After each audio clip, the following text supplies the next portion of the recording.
La plus grande épreuve pour moi, actuellement, je pense que beaucoup de gens en ont entendu parler, c'est la mort de mon fils et de mon frère. Et cela m'a fait quelque chose que je n'avais jamais ressenti dans ma vie. Je n'ai jamais traversé ce challenge. Ce que je veux dire par challenge, c'est les sentiments, le processus de pensée et la quantité de réflexion sur la vie que ça m'a apporté. Cela vous fait vraiment comprendre le sens de Inna lillahi wa inna ilayhi raji'un. Soudainement, plus rien autour de vous ne vaut vraiment la peine d'être stressé pour cela, ou d'y consacrer trop de temps. Tout ce qui vous entoure, vous cherchez désormais un moyen de le transformer en quelque chose de bénéfique pour les autres, pour vous-même et pour l'au-delà. Et l'argent ne signifie plus grand-chose après cela. Mon frère, c'est la première fois que je parle d'eux. Il avait une entreprise qui était en croissance. Et je pense qu'il allait devenir millionnaire dans quelques années. Il était tellement brillant. Il était tellement brillant de par son caractère. Les gens l'aimaient. C'était une personne très honnête. Et mon fils, vous savez, il est mort dans mes bras. Pendant que je lui faisais un massage cardiaque. Il était très apaisé. Je remercie Allah subhanahu wa ta'ala. Ce mot merci avait beaucoup plus de sens à ce moment-là. Merci Allah pour le passé que tu m'as donné. Merci ya Allah pour le passé dont tu m'as protégé des mauvaises choses. Merci ya Allah de m'avoir accordé mon fils et mon frère. Et de m'avoir appris ce qu'est l'amour. Et de me connecter maintenant à quelque chose d'autre. Merci ya Allah pour le futur que tu m'accorderas. Et pour les mauvaises choses que tu tiendras éloignées de moi dans le futur parce que je sais que tu sais que cela me fera du mal. Merci ya Allah. Tu m'as donné mon fils et tu l'as repris. Pour une raison et un but que toi seul connais. Dans ta grande sagesse, et c'est en toi que je place ma confiance. Cela a augmenté ma foi, bien sûr. Et celle des gens autour de nous aussi. Oh mes frères, il y a 2 moments dans ma vie, je pense, dont je rêve tout le temps. Maintenant, je ne pense pas qu'il y ait quelque chose de plus important qu'eux. Le moment où l'âme de mon fils et celle de mon frère les ont quittés. Et le moment où je les ai enterrés. C'était comme si la mort n'avait eu aucun respect pour moi. Peu importe que je sois son père ou non, qui suis-je? Ce n'était plus entre mes mains. Voilà ce que je ressentais. C'était comme, ne voyez-vous pas qui je suis? Je suis juste ici, je suis son père. Ils ne t'appartiennent pas au Bilal. Ils appartiennent à Allah. Et si tu as confiance en Allah, il est maintenant venu le temps de te le prouver. Qu'est-ce que tu vas penser d'Allah? Allah est Arhamur Rahimin. Peut-être. Peut-être que c'était pour le meilleur moment pour partir.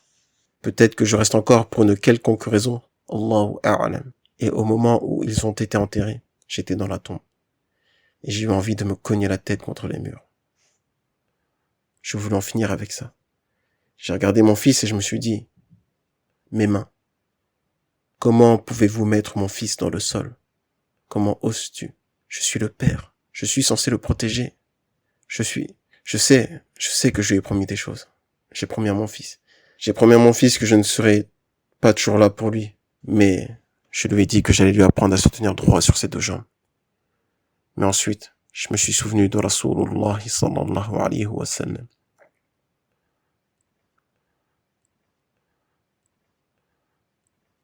Alors qu'il se tenait debout devant la tombe avec son fils. Et j'ai dit la dua. Innal ayna tadma'. L'œil pleure. Wal qalba yahzan. Et le cœur est triste.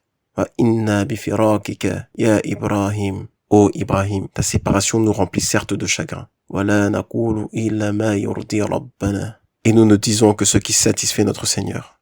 Et ce qui est ironique, vous savez, j'ai dit exactement les mêmes mots que le prophète sallallahu alayhi wa sallam. Et même le prénom. Le prénom de son fils était Ibrahim. Et je pouvais imaginer Rasulullah sallallahu alayhi wa sallam ressentir ce que je ressens actuellement. Pleurer comme je pleure. Je me suis alors un peu renforcé. J'ai dit, Ya Allah, unis-nous à nouveau avec Rasulullah sallallahu alayhi wa sallam. Et puis j'ai dû partir. Je suis parti.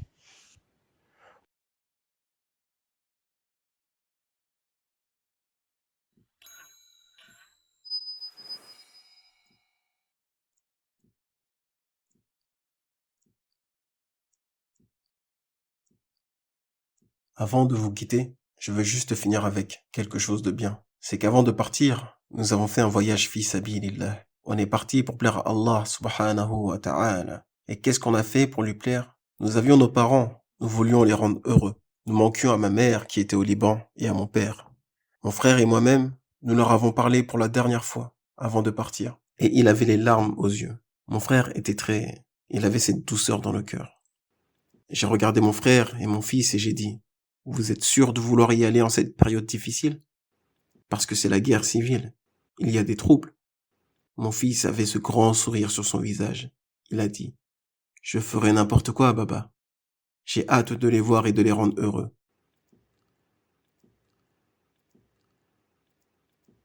On s'est serré la main et on a dit, ok, posons notre intention dès maintenant. Nous y allons pour plaire à Allah subhanahu wa ta'ala.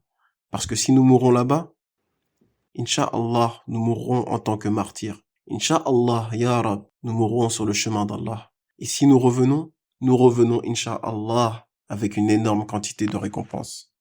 Je pensais que l'on allait mourir dans la guerre civile, avec les troubles. Subhanallah. Mon fils et moi sommes allés en Angleterre. C'était ma dernière tournée de conférence à l'étranger avec mon fils. Et ironiquement, les Britanniques connaissaient mon fils et mon frère. Ils ne connaissaient personne d'autre de ma famille. Pourquoi? Parce qu'1 an avant, ils avaient payé pour que mon frère m'accompagne. Mohammed, il est venu avec moi lors de cette tournée. Le Mufti Menk m'avait appelé cette fois-là. Et j'ai dit que je voulais emmener mon frère avec moi. Ils ont dit d'accord. Et puis mon fils, ils l'ont connu quand il était enfant et quand il a grandi. Ils avaient tous de l'amour pour eux. Tout cela, c'est Allah qui met les choses en place. Et quand nous sommes arrivés là-bas, subhanallah, ils sont morts dans un endroit auquel je n'avais jamais pensé. On était juste là-bas pour faire de la motoneige. Mon fils veut voir le Liban. Il veut voir la neige. Il monte sur l'engin. C'est censé être sûr, mais je ne sais pas. Il fait le tour une fois et tout se passe bien. Je me dirige vers eux depuis un autre endroit. Et notre cousin lui a dit, non, tu ne peux pas repartir tout seul. Prends ton père ou ton oncle avec toi. Parce que mon frère, il avait de l'expérience avec ces appareils-là. Connaissant mon frère Mohammed, subhanallah, il ferait n'importe quoi, subhanallah, pour aider les gens. Et puis j'ai dit, soit ton oncle, soit ton père. Qui a-t-il choisi? Il a choisi son oncle. Si mon frère m'avait dit va avec lui, je serais parti avec lui, pour qu'il soit en sécurité. Et mon frère a dit, je vais avec lui. Allah l'a choisi avant moi. Ils s'aimaient beaucoup tous les deux. Yub'athul mar'u ma'a man ahab. L'homme sera ressuscité avec ceux qu'il aime.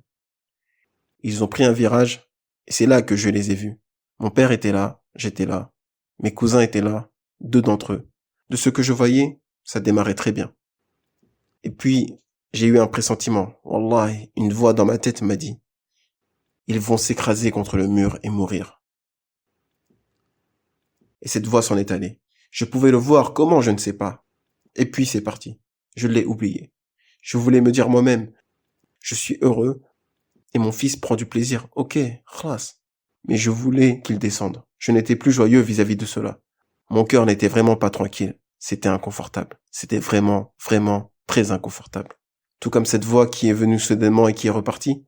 Et je les voyais, c'était comme si, subhanallah, l'ange de la mort était déjà là, à attendre. C'est comme s'il avait une corde qu'il a tirée subitement. La motoneige ne s'arrêtait pas. L'accélérateur d'essence est bloqué. Ils se sont écrasés contre le mur à toute vitesse. Ils n'ont pas pu en descendre. Je les ai vus essayer de manœuvrer, mais ils n'ont rien pu y faire. Et c'est très difficile pour moi d'en parler. Mon fils est décédé sur les lieux de l'accident, et j'ai couru vers lui. Il est mort en même pas 4 minutes, peut-être. Et mon frère, il a survécu un peu plus. Environ 1 heure après, il est rentré dans l'ambulance avec mon fils, et mon frère était en train de lui dire, je te rejoins mon petit. 5 minutes. Il est décédé à l'hôpital. Ils ont été enterrés tous les deux. J'ai pris dans mes bras mon frère et mon fils. Je leur ai dit, ne vous inquiétez pas, c'est juste temporaire. Et quand les anges viendront à vous, dites cela et cela. Je ne sais pas pourquoi je disais tout cela. J'étais juste en train de dire pas mal de choses. La première chose que j'ai dite, c'est Inna lillahi wa inna ilayhi raji'un. Je l'ai dit très rapidement, parce que je savais que je n'allais pas pouvoir me contrôler très longtemps. C'est tout ce que j'ai dit. J'ai levé les yeux vers le ciel et j'ai dit, où es-tu, ange de la mort? Donne-moi juste 1 minute. Je veux juste te dire au revoir à mon fils. فإذا جاء أجلهم لا يستخرون ساعة ولا يستقدمون. خلاص. Et je pense du bien d'Allah subhanahu. Inch'Allah, ce n'est pas la dernière fois.